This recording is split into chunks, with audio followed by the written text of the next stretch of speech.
Welcome, everyone, to Cards on the Pond. I am Nate, here with Jimbo, What and up? we are back for our second episode. Jimbo, let's go. Let's go. Second overall.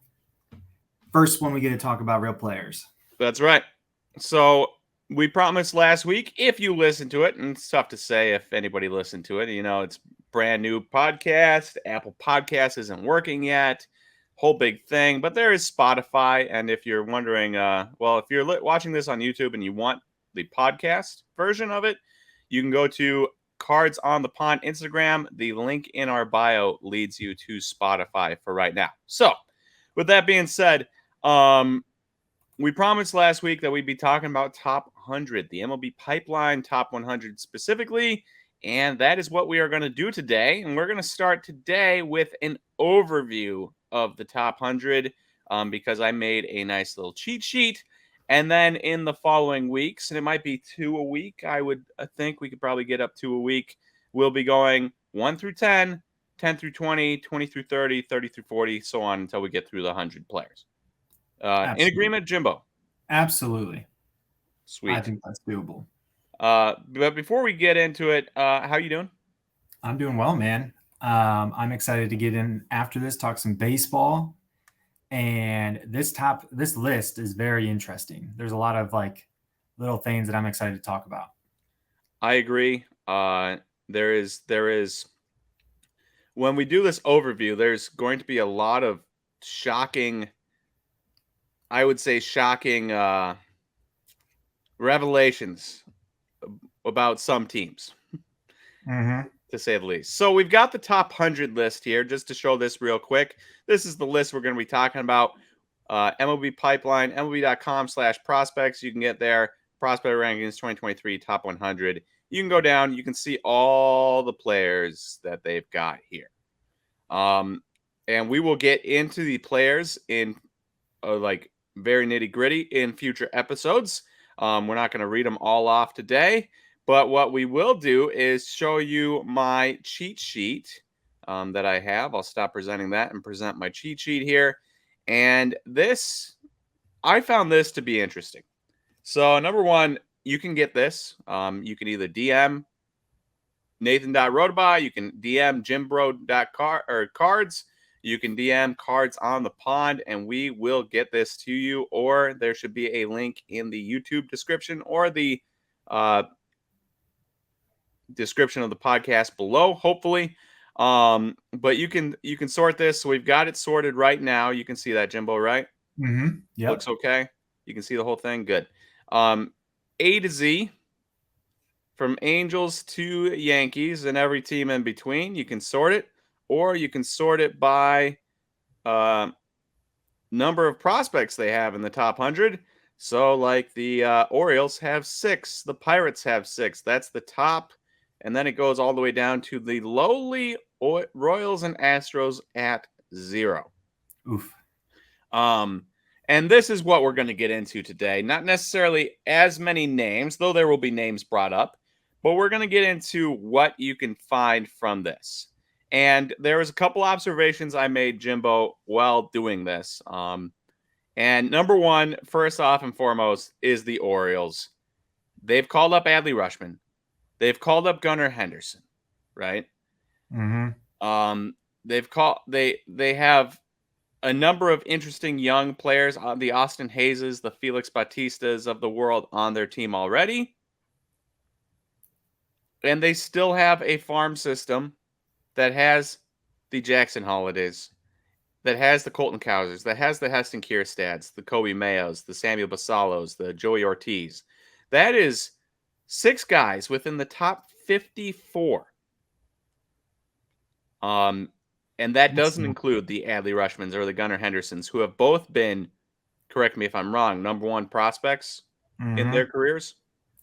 And Jordan Westberg, they called up earlier this year. He was in this. Dude, the list is crazy on this. And I don't think any of those players that are on this list right now are players even drafted this year, which is an even more insane thing. No. Now, obviously, guys that have been drafted are here. You can see Paul Skeens right below Jackson Holiday there. So the guys that were drafted did make this list. I believe there were 10 or 11 of them. Don't quote me on that though. But yeah, they none of their draft picks from this past year. And obviously, one big caveat here is that last year they were good for the first time, and they didn't have a top draft pick. Right? No. Yeah. Heston Kierstad was pick number 2. Jackson Holiday was pick number 1. Colton Cowser was 4th or 5th in his draft. Yeah. So like they have, but they're also getting the Kobe Mayos that were not a top pick. The Jordan Westbrooks. Gunnar Henderson was second round. What? Gunnar Henderson was second round too. Yeah. But still, like they've had a bunch of high picks because they've been bad for a while. So you expect them to be good. But they are impressively good in the majors, and they still have a very impressive farm system. And in fact, their 50 future value guys go 10 deep on their top 30 prospect list. So it's all around an impressive farm system, best in baseball. When you have 6 guys in the top 54, that's incredible. 5 guys in the top 50, 4 guys in the top 28. Extremely, extremely good farm system. The Orioles know exactly what they're doing every time they have guys, the Dylan Beavers, the Jude Fabians of the world that have talent but aren't a top 100 prospect right now. Those guys may become top 100 prospects. Makes sense. So they got guys to follow up. The next thing I noticed was a couple things to do with the NL Central, if you will, and bear with me here. The Cardinals are screwed. Uh-oh. All right. Pirates. 6 top prospects. Paul Skeens, Tamar Johnson, Andy Rodriguez, Jay Jones, I can't remember his first name, Anthony Solometo, and Quinn Priester. Mm-hmm. All right. The Brewers have 5. Jackson Churio, Sal Frelick, Jefferson Cuero, Jacob Masiorowski, and Tyler Black. Also shout out 5 in the top 55. Mm-hmm. The Cubs have 5. Pete Crow Armstrong at 12, Cade Horton at 30, Owen Cassie at 68, Kevin Alcantara? Mm-hmm. Yep, Alcantara, thank you, at 76, and Ben Brown at 91. They have 5. Mm-hmm. So the Pirates, Brewers, and Cubs have 16 top prospects between them. Oh, look, it's the Reds. 5 as well. Noelvi Marte, Rhett Lauder, who they just drafted, Edwin Arroyo, Christian Encarnacion Strand, and Connor Phillips rounding it out at 73rd. That's nuts. All right. So that's the 4 teams in the NL Central, all above. The Pirates might not be above the Cardinals right now, but they're basically the same record as the Cardinals. Yeah. And they have 6 top prospects. Now you scroll down to the bottom where the Cardinals are ranked tied for 24th among teams with prospects because they have 2. Mason Wynn at 32, Tink Hence at 45. Now, they're both talented prospects, but Tink Hence has durability issues and could become a relief pitcher down the line if you can't add innings. Mason Wynn is a really good shortstop prospect. So he's a stud. He has a cannon of an arm and everything. But they have 2 top prospects, and they're currently in last place. Mm-hmm. Their 2 stars are getting older, Goldschmidt and Arenado. And yeah, what were you going to say?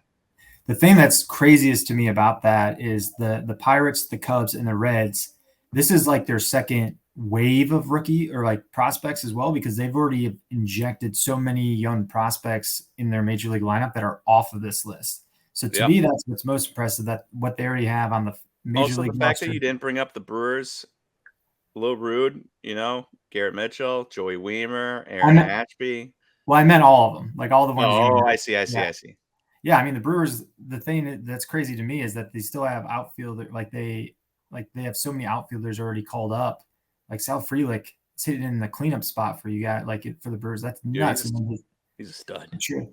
So, but there's one thing to me, like it's interesting because I think a lot of these pieces that they have, these teams, like the Pirates, they need pitching. So they got some pitching on there.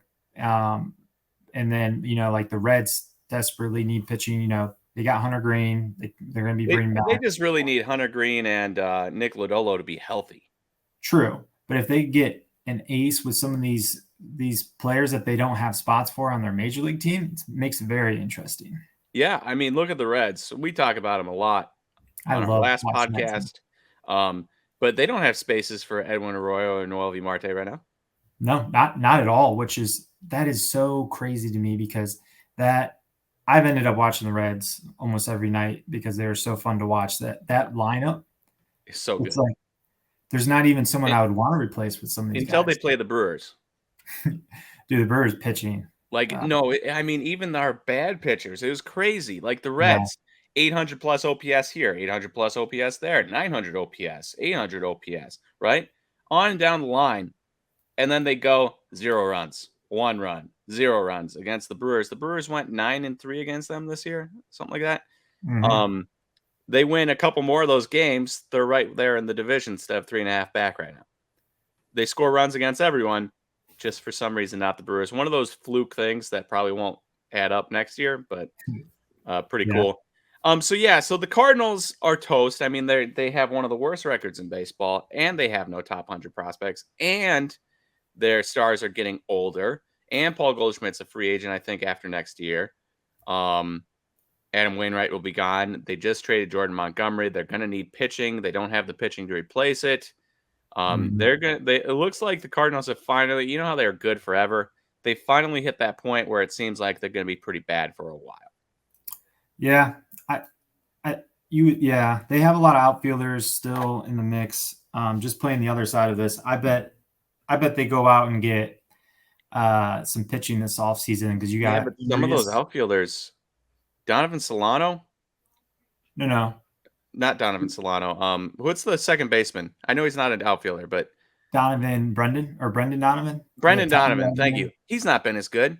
Tyler No, O'Neill's not been as good. Like these are guys that would have had a ton of value and have been losing value over the last couple of years.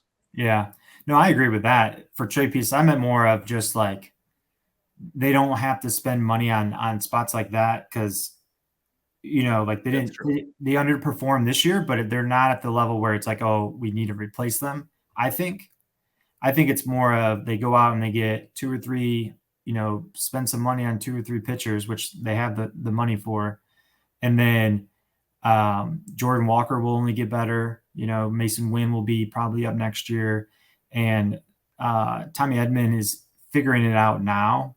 And then Brendan Donovan can't get any worse. Then you have Newt Barr, who's been injured most of the season. Tyler O'Neill. Hey, I want to see.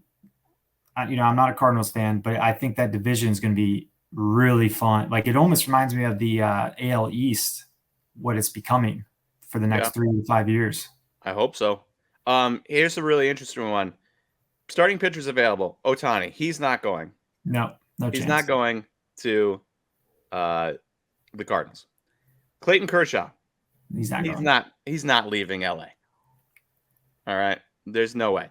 So then you have Aaron Nola, Blake Snell, Julio Urias, who's been terrible this year, Eduardo Rodriguez, if he opts out, He's Lucas out. Giolito, Sonny Gray, Marcus Stroman, and then their own guys, Jordan Montgomery, Jack Flaherty, Lance Lynn, Kenta Maeda, Charlie Morton, Alex Cobb, Kyle Hendricks, Seth Lugo. There's a lot of club options here, a lot of mutual options. But outside of But that's a lot of good, like quality arms, which they need. Like just someone to eat up innings. yeah, 'Cause but that you run into the offense. same. All right, so you're knocking the first two off the list. Unless they manage to get two of Aaron Nola, Blake Snell, Julio Urias, Eduardo Rodriguez, Lucas Giolito, Sonny Gray, and Marcus Stroman, the rest of the options are exactly what they had this year. The Jordan Montgomerys, the Jack Flahertys, and they were terrible with them. Yeah. Well, Jack Flaherty, he's officially off of the list of being a quality starter. I had him in fantasy the last 3 years, like the Dynasty League. He is just. But anyways, I don't know. I think if they just get they need someone to eat innings, like truly eat innings. Get a couple, top 2 guys. Their offense is still, dude. Arenado and Goldschmidt still lethal, and then all the players around that in that lineup will only. I don't think they can get any worse from this year. One would hope for the Cardinals' sake, but it wasn't. It was never the offense that was the worry going into the season. It was the rotation, and I mean, there's not many guys on that list of free agents that they can both A, sign, and B, will make their team better than what was there this year. And do we want to trust Blake Snell? Julio Urias is coming off his worst season ever, a terrible season. Do we want to trust him? Do we want to trust Eduardo Rodriguez having his first good season in a while? Like, these aren't exactly bona fide aces. These are guys that have an ace season here and then a bad season, then an ace season. Yeah. Oh, I know. There's no like Luis Castillo's out there this year. But I don't know, man. Something with the Cardinal, like in my thing is that division is gonna be fun. And I think just like all the other teams in that division, they're like so close to being really good that it's gonna make it a lot of fun the next 3 to 5 years. They look like they're close to being good, but I think they're also close to just being the worst team in the division for 3 to 5 years. What I would have done if I were them, man, I would have definitely have moved Goldschmidt and Arenado, got some pieces, and then you have that salary cap to basically go in and find new ones because I feel like they always do well when they're higher end free agents that they actually get the full value out of them. Like Matt Holliday back in the day, like I remember a contract he signed. I was like, dude, they're not going to get value out of him. Like for all, I think it was a pretty long contract, and he did like the entire time. I was like, they do that every single time. And that's why for them, like, I feel like they could go out and find some more like that. But yeah, it is what it is. Just real quick side note, it should be mentioned that the Brewers, Sal Frelick will be off this list soon. Yeah. So they'll have 4. Though also like the Reds, Christian Encarnacion Strand won't be on there forever. Which great segment. I'm glad you said that. Because this is what got me thinking of something. When we get a new updated list, what is the first thing that you look for? Like what's your procedure like when you get it? To see where the Brewers are at. Number 1. And then number 2, just kind of looking through it, seeing names I haven't seen before, seeing names that I feel like have gone skyrocketing, seeing names that have dropped significantly. It was usually my method. Nice. Because the first thing that I do is I count how many players that I think will be off of the list by the next time. Yeah. Which, with the Wander news, and we're not going to get into it, you know, your boy Caminero, who you're like, he could be the top prospect next year, he might be up this year and no longer a top prospect next year. It's true. But one thing I like to do is go through and be like, okay, there's this many players that will be off. So then there's going to be this many spots available. Because my goal is to find who's going to be who's going to be the top 5, top 10 on the next list, and find those players.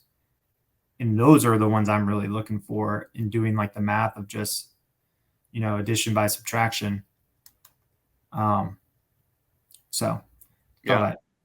that's why I said the Caminero thing, because I was like, okay, Paul Skeens will probably be up before Caminero. Dylan Cruz looks like he's ready. Ethan Salas is interesting. Ethan Salas will probably be the number 1 prospect before Caminero due to age. Exactly. But 17-year-old catcher killing it in A-ball. So, but he's also has like such a high, like he's under the microscope where he has he's going to have to continue what he's doing. Like real quick, Jason Dominguez, who's now 79th. Yeah, like it's so hard when they get him early. Like Marco Luciano was super high on this list early on. Like there's so many great players that were on so early. And he still is. You can find Giants here, number 17, Marco Luciano, 27th, which I don't know if I agree. He's still a question mark shortstop that doesn't get on base very well, but has a ton of power, but strikes out a ton. I don't know. But you know what I mean? Like that's where for them because for Marco Luciano to be in that top 5 for year after year before he gets called up, has to keep putting up those numbers, which is difficult. That's why I always like to try and find like the ones that are kind of like we've already seen the stats, pro ball, and trying to find it that way. And I don't know. and we can get more into that and when we dive deeper into this. But I just thought I bring that up. That's why I always get excited about the new list because it's almost like a report card. Yeah, it is. It's like, ooh, who did well? Who did not do well? Who Mm-hmm. completely surprised and jumped? I mean, Tyler Black, he snuck on to the back end of the list with graduations earlier in this year. He was sitting 99, 98. And then with the update, they bumped him all the way up to 55, despite him not really having a defensive home. Uh, he's not very good second baseman. He's not very good third baseman. He has a fringy arm. He is lightning fast, but he doesn't have the arm to play outfield, so they don't really know where to put him. But the dude can hit. The dude can steal bases, so he's 55th. Real quick, another, just as an aside. Oh, also one thing about the Brewers is while Frelick is going to leave, they're going to get a couple more top prospects when Corbin Burns gets traded this offseason. True. And he is going to get traded this offseason. They'll get at least 3 top 100. Well, with 1 year, I mean, maybe, I guess I could see maybe 3 closer to the back half. But if you're looking for like a top guy, I would think like one like top 20 and then maybe a back half top 100. I'm calling it right now. He's going to the Orioles. Oh, that would be amazing. You want to give me Kobe Mayo and Samuel Basallo? I'll take it. Joey Ortiz. Watch, that will be the trade package. I could go for it. We haven't had a good third base prospect in a while. Actually, I bet it's like Jordan Westberg, someone with MLB experience. Yeah, because the Brewers, my guess, real quick, my guess is that the Brewers trade Corbin Burns, try to extend Woodruff if they can, and then in that way not completely blow it up because you have so many young players and the young players following and the Aaron Ashbys of the world getting healthy. And if you can resign like a Wade Miley, all of a sudden Ashby, Woodruff, Peralta front 3 with a couple guys behind him. It's not that bad. Dude, Peralta's, that slider is sick. Yeah, it's good enough to win the NL Central probably. If you the say rest that now, dude, I'm telling you. If everything else pans out. But anyways, enough about the Brewers. One thing I noticed as well, impressive, and this I guess is going to be a compliment to the Brewers, but it's also a compliment to the Dodgers. It's a compliment to the Cubs. It's a compliment to teams like the Padres, is that the Orioles have been bad. Really bad. They have 6 top prospects. You expect it. The Pirates have been bad. Really bad. They have 6 top prospects. Right? The Mets, they have 5 top prospects, but they essentially bought them all. Yes, I was going to do that. Or they were bad. Jet Williams, Kevin Parada, they're 2 top. Okay, so the Reds, bad for a long time. The Rockies, bad, sitting at 5. You know who hasn't been bad? The Brewers. Oh, you just said enough of the Brewers talk, and then the Dodgers, the Padres, the Cubs. The Cubs have Cade Horton, who was a top 10 pick, I'm pretty sure. That dude's going to be good. Yeah. But outside of that, the Cubs have not really they've had teens and 20s picks for the last number of years. And not only that, but PCA, trade with the Mets. Owen Casey, trade with the Padres. Kevin Alcantara, trade with the Yankees. Ben Brown, trade with the Phillies. So they're getting these guys in and then turning them into top 100 prospects. Super impressive. The Dodgers have always been impressive. Dalton Rushing was a second-round pick. Michael Busch, Diego Cartaya, Nick Frasso, Gavin Stone. They're not getting these guys with number 1 picks, number 2 picks. The Brewers as well. The Padres have been really good this year with standing. Ethan Salas was obviously an international prospect, but Jackson Merrill, Robbie Snelling, Dylan Lesko, Sammy Zavala, these teams have been very good at getting guys in despite not getting the top picks, which leads me to the broader discussion of this absolute atrocity of a team at the bottom of this list, the Kansas City Royals. Dude. You have teams at the top of this list, Jimbo, that have 5 top prospects each team, and they have been drafting in the 20s year after year after year after year. And then you have the Royals, who have not been good at all for a long time, and they have 0 top prospects. And obviously, Bobby Witt Jr. has been called up, right? Who else? MJ Melendez has been called up, but you should still have guys replenishing that because your team is so bad every single year. You're getting high draft picks, and they're a small market team, so they're getting competitive balance picks. So they're getting at least within the top 74 picks every single year. Yeah. I will say, though, they do look a lot better since the All-Star break. They're putting up runs. They are putting up a lot of runs. I mean, honestly, you go look at a Royals game, it's like 5 runs every game, 6 runs. I had my buddy text me, Mariners fan. He's like, oh, man, the Brewers. Can you hear that? I did a little bit, but it's okay. Not too big of a deal then. He's like, oh, man, the Mariners in such good shape. They've got like the White Sox and the Royals and somebody else coming up, all bad teams. I was like, I'd be careful about the Royals. They've been putting up runs lately, and then I'm pretty sure the Royals beat the Mariners last night. They've been playing hot, dude. Yeah, I always tell people I'd rather play a good team that is not playing well than a hot team, like a bad hot team. Correct, because you feel like you should win. Yeah, like the Diamondbacks, like they were great the entire season, and then now that like I would love to play the Diamondbacks, like like stuff like that, like. But going back to it, I still don't know how. Like I don't know what they're doing not to have anyone in the farm system. Yeah, and like the Astros, they traded away Drew Gilbert. Yeah. Okay, he was the only one that would have made the list, but they traded him away. And they traded away the other kid that went with him that will be a top prospect. I can't remember his name right now. 11th round pick from a year ago. Why can't I think of his name? You know who I'm talking about. Outfield prospect, went to the Mets. Yeah. They had one, probably two, and a future top 100 prospect get traded away. So they have 0. Not great look for them, for the Astros, the mighty Astros, but still they had something. The Royals? Nothing? And it gets worse than that.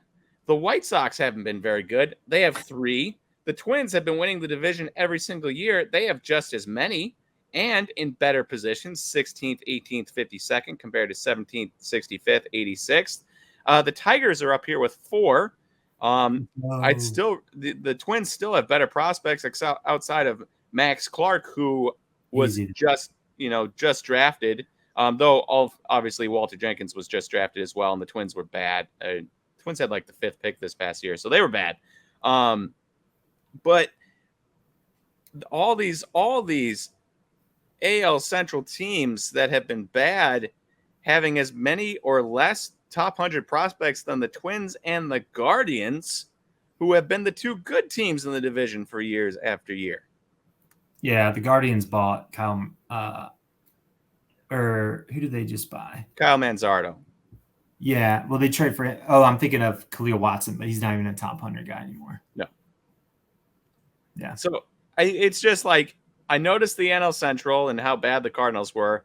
I noticed the AL Central and just how shocking it was that the teams that were worse. I mean, it's been a clear Twins and Guardians. It's been clear Twins and Guardians for like 5-6 years now, and nobody else has been anywhere close. And then you get this list: the Royals, the White Sox, and the Tigers. Like, what's going on here? The Tigers were coming soon. This year, we looked a lot better. Is your pitching going to stay healthy? Is any pitching going to stay healthy? Not the Rays. Yeah. The Brewers' pitching stays healthy, by and large. Yeah, but we'll see. Yeah, it's been tough. Okay, one biggest takeaway from this list when it got released. What's your biggest takeaway? Well, my biggest takeaway was that the Orioles are a powerhouse and that the NL Central is going to be very good for a long time. As long as these, obviously, prospects fail all the time, right? We've all seen it with our various favorite prospects, Keston Hiura, or even if it's not failing, but injury, Casey Mize. Yeah. Right.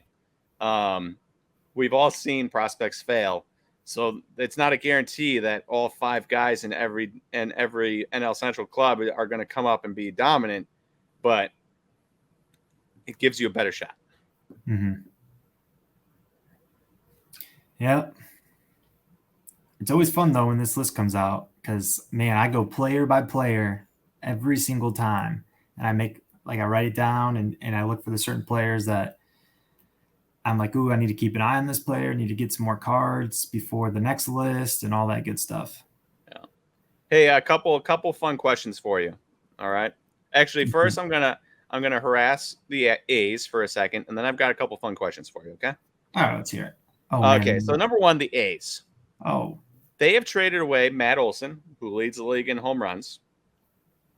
Right. Oh. They have traded away Chapman. Matt Chapman. Thank you. They have traded away Sean Murphy. Sean Murphy. Thank you. And even guys like a while ago, like a Frankie Montas or somebody like guys like that. On and down the list, they have traded guys away. To be sitting here with only 3 top prospects, only one inside the top 50 at 48 and Tyler Soderstrom, which they got back for Matt Olson, right? Didn't they? No, he was a draft pick. Oh no, who's the catcher that they got back? Shea Langeliers. Shea Langeliers, but he's up in the majors. Yeah. All right, so but okay. So disregard what I just said because I can never remember anything. And Zach Geloff is in the majors right now. I'm pretty sure. 8 home runs and like 40 at bats. Yeah. What are we doing? What are we doing, Oakland A's? Atrocious. I know they're trying to leave town, but at least leave town with a stocked farm system. Well, dude, they've been missing so hard. So like they drafted the Max Muncy kid, has not done very well. Remember the kid? But he likes cards. Yeah, he does like cards. Pinedo. Remember those same year as the same international draft? I heard our buddy down on the farm. I'm pretty sure that was the year, the 2020, 2021, when scouts couldn't actually get to see anybody. The Christian Hernandez year. Yeah. Yeah. He said that because scouts couldn't see anybody, they were going off of old data, which is why so many of those guys are so bad that got big signing bonuses. And you should just pretty much throw out the entire draft class from a Bowman Chrome perspective because nobody knew what they were doing because they didn't get to scout him. Makes sense because he was the second biggest signing that year. And dude, he's down bad. So like they've just missed on so many players and they've just been getting rid of, like they've been fire sailing. Like some of the players they sent off, they could have got way more, I feel like. And on top of that, no one wanting to go there. Like it's just dumpster fire. Hey, that reminds me of something I wanted to talk to you about. And I guess I'll bring it up right now. I am of the frame of mind that I don't think I ever want to sign a guy for $3 million, $4 million, $5 million from the international market. Because the Yankees signed Jason Dominguez for $5 million. He's still a top prospect, but he's currently sporting like a 742 OPS in AA, been in there the entire year. All right, which is fine, but not spectacular. $5 million. You go to the Brewers, and I know them the best, which is why I bring it up. Jackson Chourio signed for like $1.2 million. One of their top signings from the year, but still not a ton of money. Jefferson Cuero signed for like $200,000. Yeah, but you got to realize, these guys significantly less money and significantly better prospects than Jason Dominguez. And now, obviously, luck is involved in everything, but I'd rather spread it out and get as many talented kids as you can for decent chunks of money than grabbing one guy and hoping it works out. Yeah, but the Tigers have tried that for so many years, and it works out like a little, like here and there. But dude, it is like penny stocks.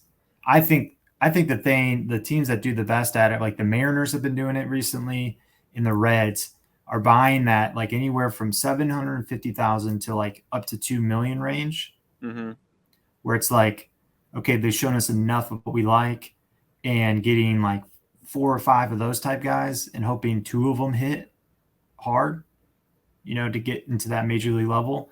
I think that's the way to go. But sometimes, like, I don't know. Sometimes they just, if you see a certain player like J-Dom, dude, I remember watching his stuff. I was like, dude, this kid looks legit. But then there's so many intangible things. It's playing real it's watching, these hitters play pro ball stateside is really the biggest thing. Yeah. I will say also, if we can go to the Rockies real quick before I get into my fun questions. One thing, you know how you like to talk a lot about the eye test, and I am not against the eye test per se, I'm for but both. I have been led astray by the eye test with Zach Veen. Where are the Rockies at on this list? I think they have 3 top prospects. They should be in here somewhere. Do they have 4? They have 5? Wow, 5. Zach Veen's chilling at 99 here, so he's still a top 100 prospect. But when I watched him in A ball in Spokane for the Spokane Indians, everything he did on the field was impressive. His routes to baseballs, his speed on the base pass, or at least his ability to steal bases, the noise off his bat when he made contact, his ability to take the extra bag. Like, he did it all in the couple games I watched him play. To the point where I saw him and I said, yes, this dude is a star. This guy just looks like a star. He does everything right on a baseball field. I am excited. He sucked in Double-A last year, and he sucked in Double-A again this year. But what, like, what was he sucking at? Like, what was the things he was struggling with? Is it the fastball? Is it off speed? Like, no. You're missing my point. You're missing my point. No matter how good a guy looks, if you're watching the eye test in A ball, it doesn't really mean anything. Correct. Right.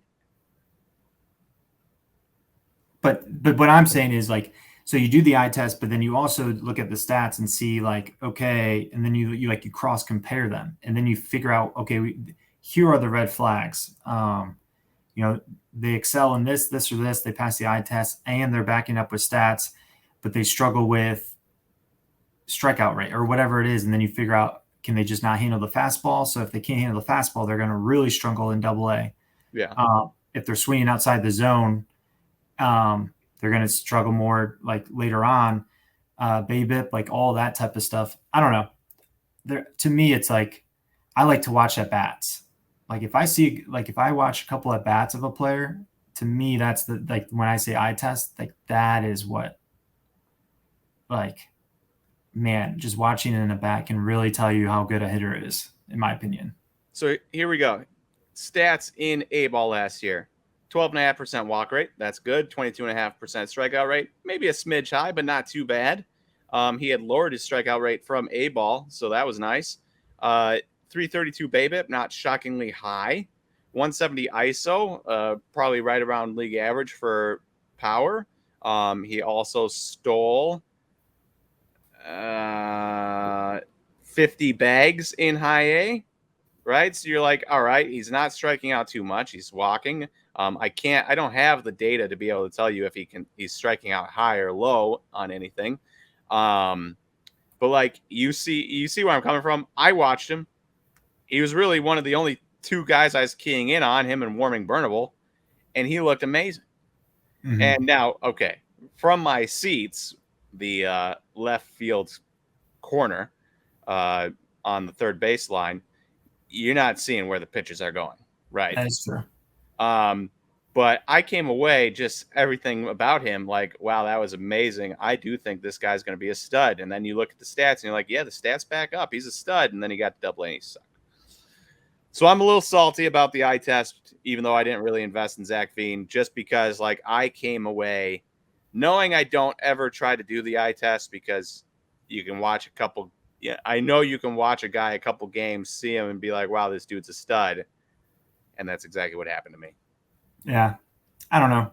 I think it's all about like looking for specific things, like speed and all that, like that can be found with stats, right? Like just stolen bases and all that. I don't need to watch anything like that. Though sometimes it's deceptive because like catchers, pitchers, they're just not very good at That's true. stopping guys from stealing bases in the lower minors. But to me, like that is more of like I don't have to do an eye test on something like that. To me, it's just at bats and looking at bats, and you like even like Fangraphs does a really cool thing here too, and it shows you like ground ball to fly ball ratio, line drive percentage, like are they pulling the ball, all that like are are more the things I look for in the stat wise. And then with the eye test, watching their at bats. And then I'm a huge advocate of the WRC plus. Huge advocate of that. Yep. But that's still, I mean, like we're talking 20 years old, AA, 42 WRC plus, 21 years old, AA, 72 WRC plus. So he has gotten better, and yet he's still terrible. And I too also like the WRC plus. I'm just saying, in eye test wise, if you're not a trained professional scout, you can really be led astray. Definitely be careful if you're out there trying to invest on something your own. My biggest thing is just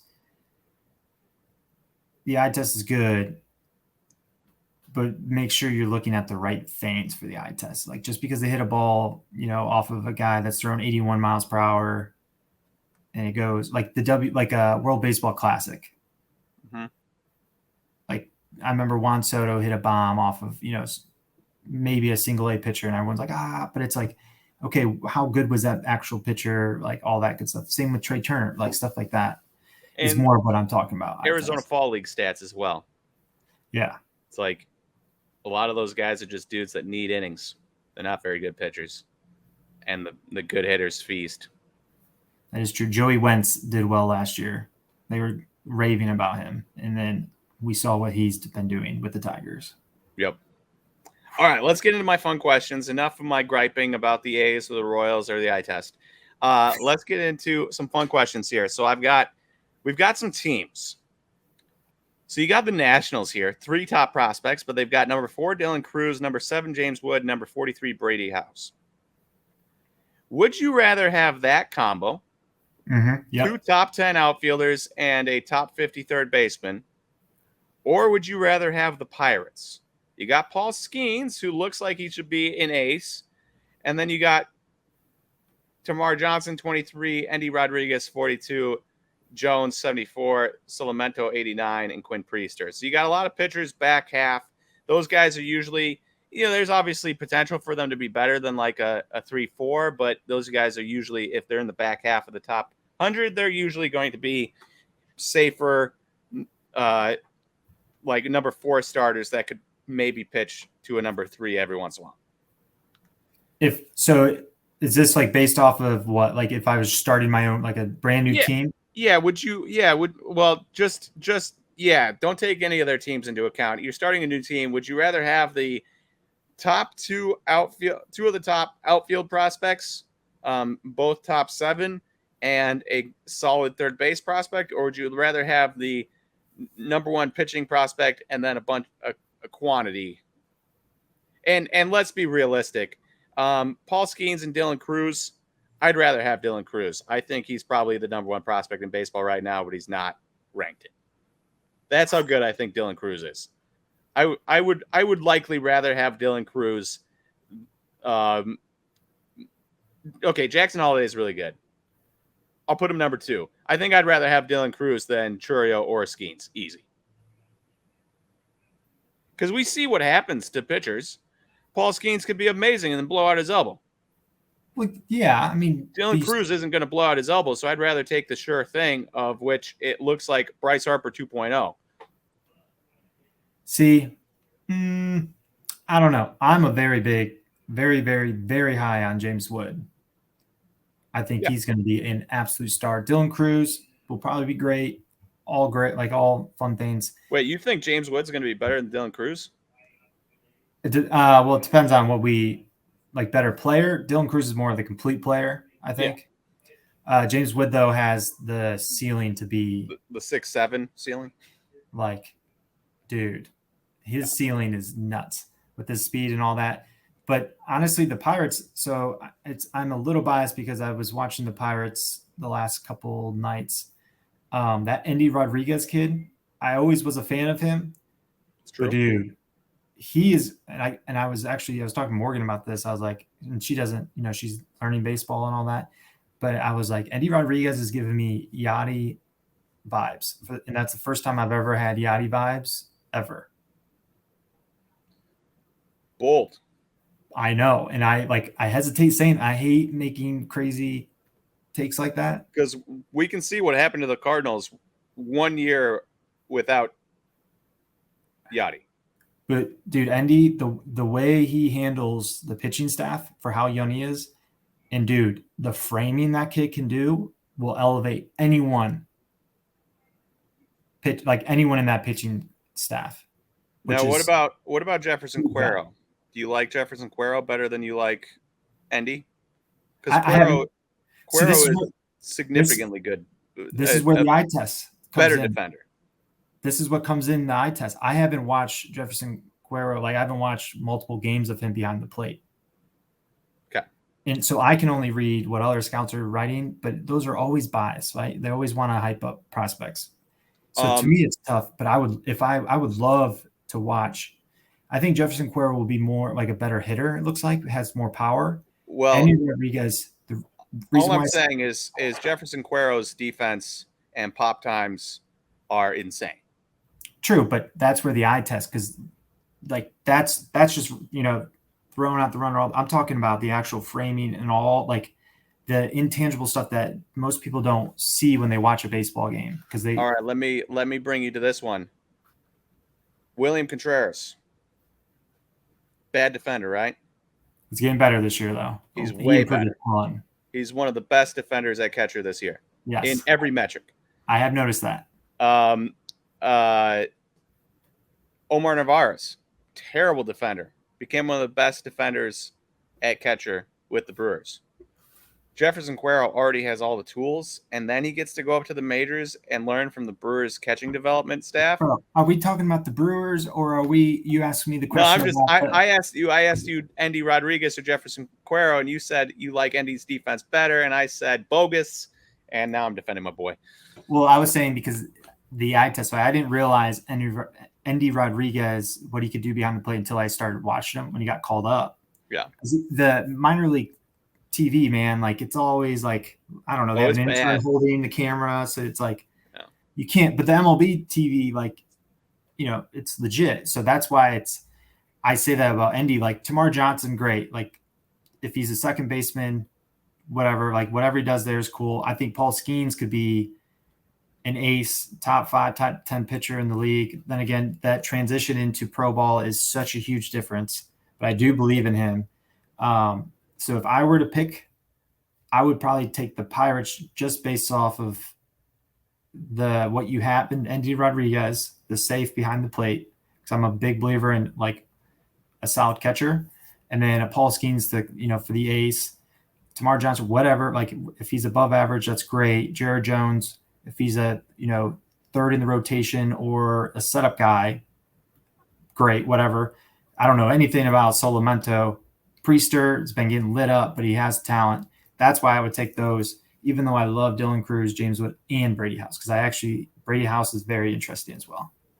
Okay, so I like this because you'd still take the Pirates. Now, I wasn't going to ask about the Orioles because everyone would take the Orioles. So we'll move down to the top 5 lane here. I think you would obviously take the 3 guys over the Mets or the Dodgers because they have quantity, but maybe not quality. Yep. So let's ask this. Would you rather have the Cubs, number 12 PCA, Cade Horton at 30, Owen Casey at 68, Kevin Alcantara at 76, and Ben Brown at 91, or the Nationals? I would take the Nationals. Okay.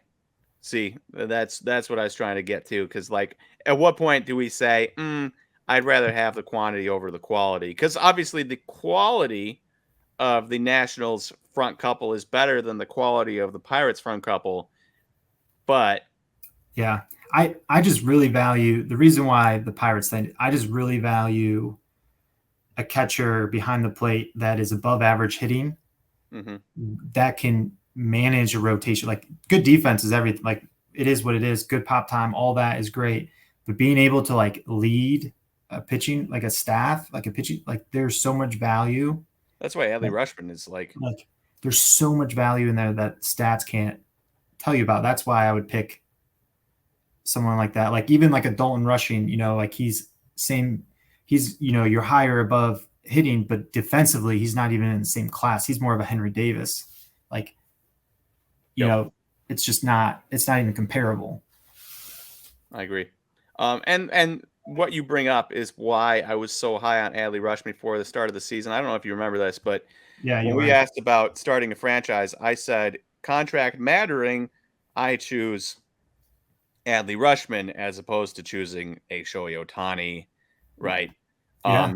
Now, obviously, Ronald Acuna being healthy and playing as well as he has changes that pretty significantly, because if you don't choose Ronald Acuna, you're insane.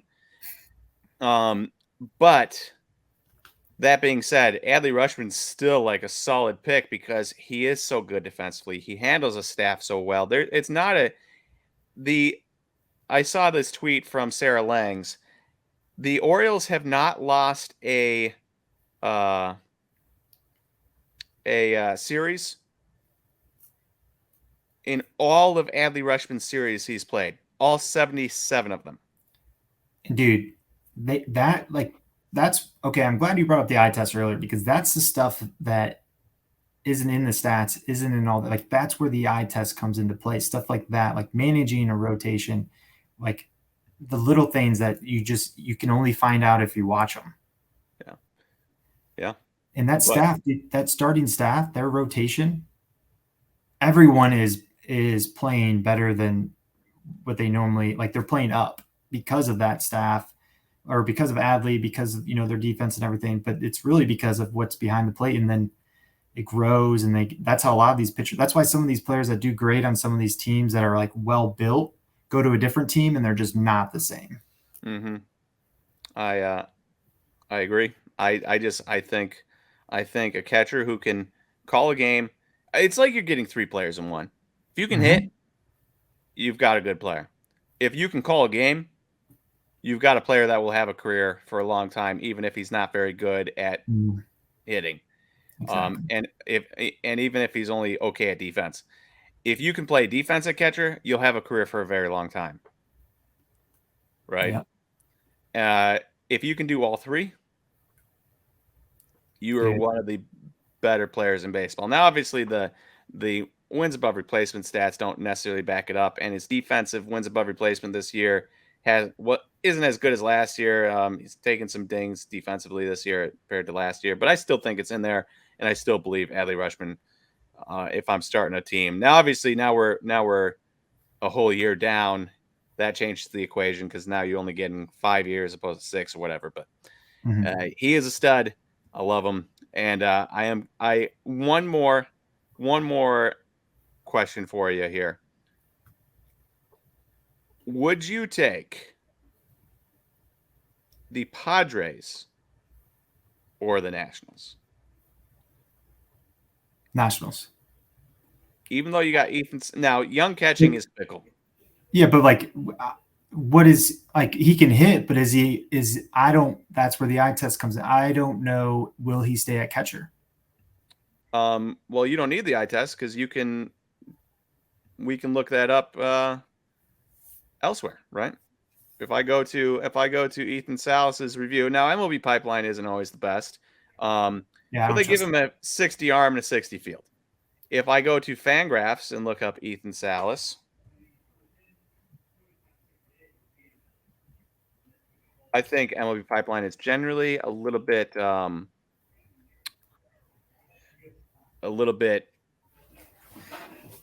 yeah, over or they give very strong grades on pretty much everything, which I don't necessarily always agree with. But you know why? Because Ethan Salas is fielding Fangraphs 60 future value. Okay, so that means he's probably going to stay there. But at the same time, I mean, he's got a long ways. Not saying that he can't do it. Like, when his cards come out, I will be a buyer of him. The payout prices, they're going to be absurdly expensive. So, but in the stratosphere of expensive.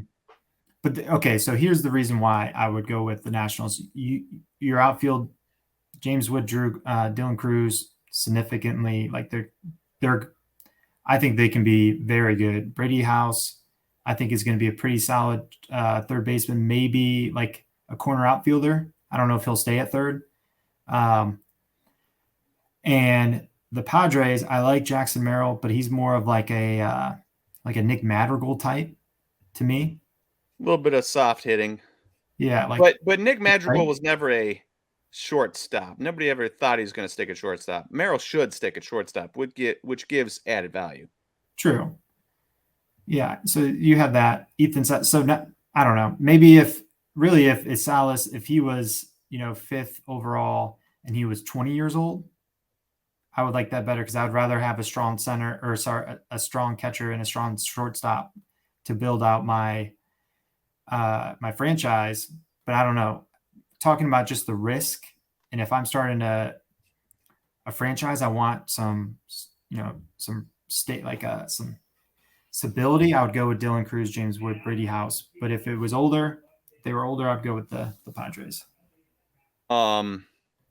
See, so I understand what you're saying, and I like it. Like the national set is closer to competing, they're closer to contending. One thing I do think I want to bring up here is that Ethan Salas, 17, super good. Jackson Merrill, shortstop, super good. Dylan Lesko, Robbie Snelling. If they become 2 number 3s, that's pretty good.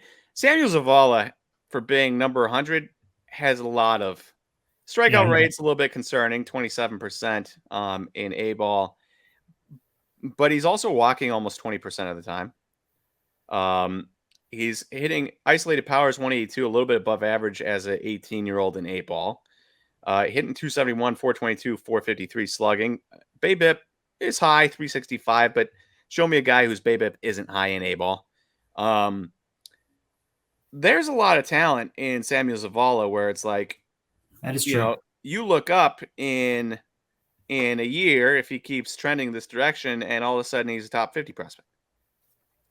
Let's save that though, because I want to talk about him when we start breaking down. Okay. Because I agree with all that. Like he is a sneaky one. Yeah. All right. Those prices have been going up. So if you're looking to buy cards, they're no longer as cheap as they once were. Okay. Because they were really cheap. But all right. My question to you is, would you pick the Padres or the Rangers? Really take a minute though, like really digest it.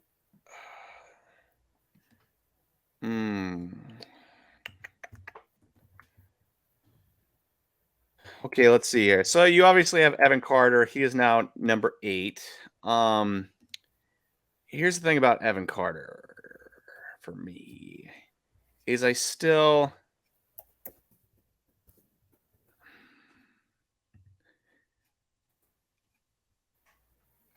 know he's been getting to a little bit more power this year, right? He does everything pretty well. He's pretty good at everything on a baseball field, right? But that doesn't necessarily excite me. It's safe, but he doesn't have one standout skill that I can be like, yeah, that dude's a stud. He walks a good amount, which I guess could be his standout skill. He doesn't strike out a ton, almost 22.5% strikeout, 16% walk rate in AA this year. He steals some bases, 17 steals on the season, but 9 caught stealing. 348 BABIP, 166 ISO, so right around average isolated power. For me, Evan Carter just kind of, I don't really understand, and if you're a Ranger fan out there, maybe you can enlighten me why. I don't really understand what we're viewing here outside of just being decent at a lot of things. Why he's number 8. He doesn't seem like there's no carrying tool in there for me that says, yeah, this dude's going to be an absolute stud. I think he's going to be very good, right? But I don't think he's going to be an absolute stud. It's not like he's a 60 hit or a 70 hit or a 60 power or a 60 field. He's got 60 speed per Fangraphs. On base MLB Pipeline, he's got 60 hit, 50 power, 60 run, 50 arm, 55 field.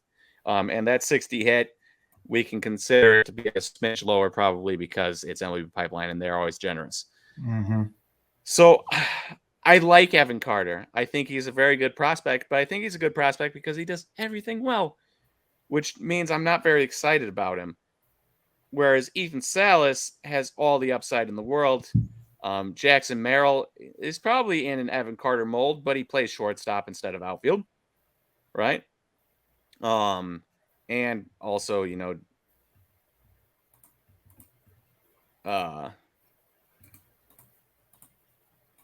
I don't know, hit tool is probably a little bit better. But like it's and Wyatt Langford, all right, he's one of the top Dude, 5 picks from this past year's draft. This top 5 was so good.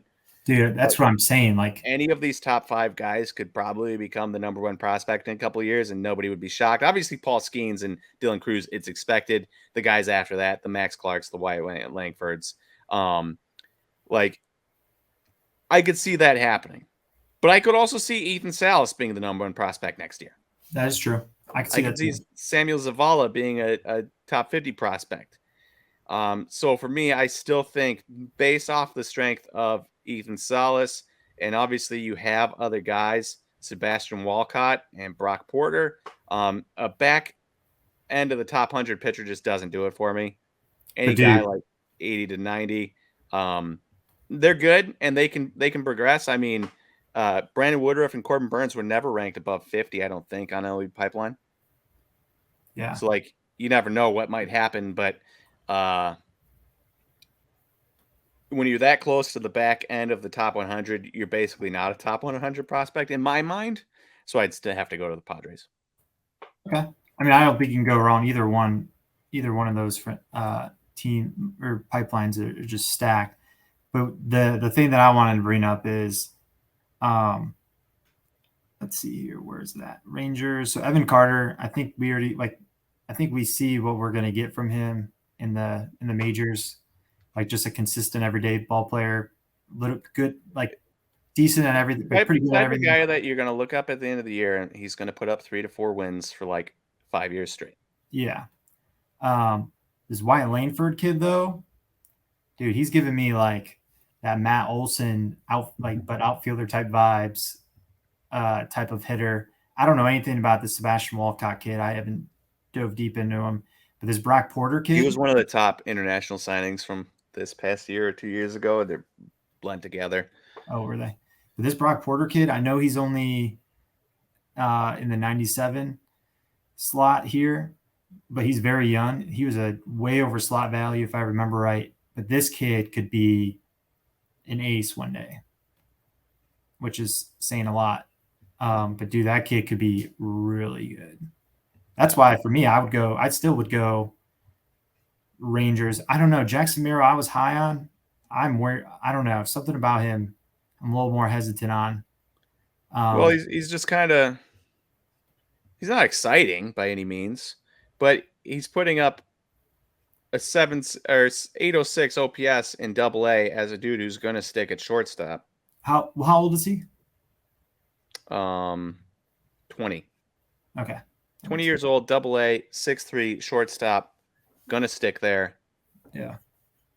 I know it's not exciting, but neither is Evan Carter. But we're talking about Merrill being their second prospect as opposed to Carter being their first.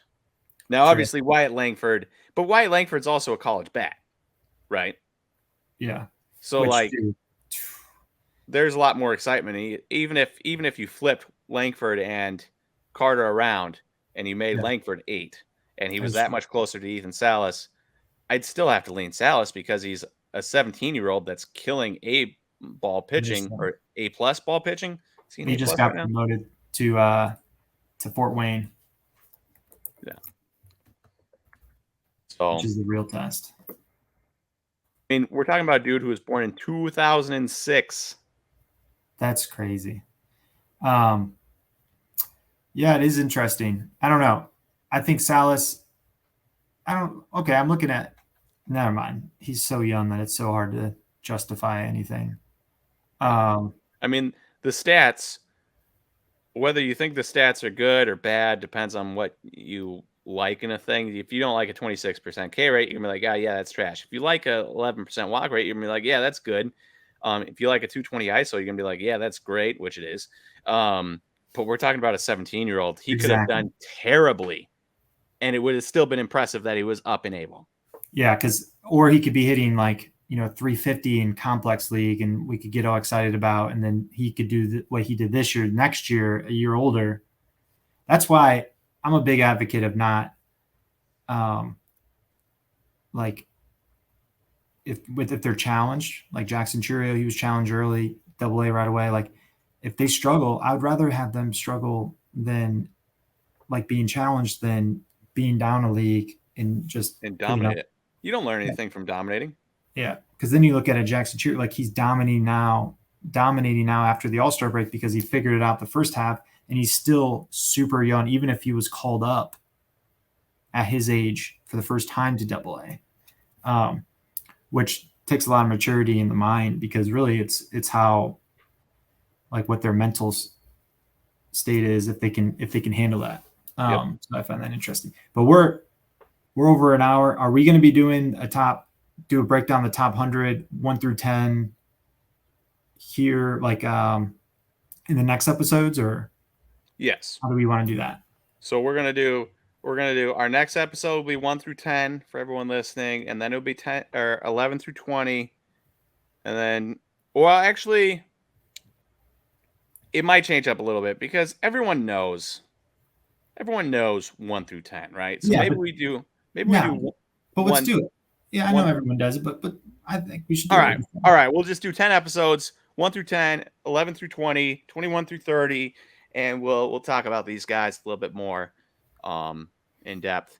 Any last words at all, albeit briefly, because we are over an hour here on this list, before we close out?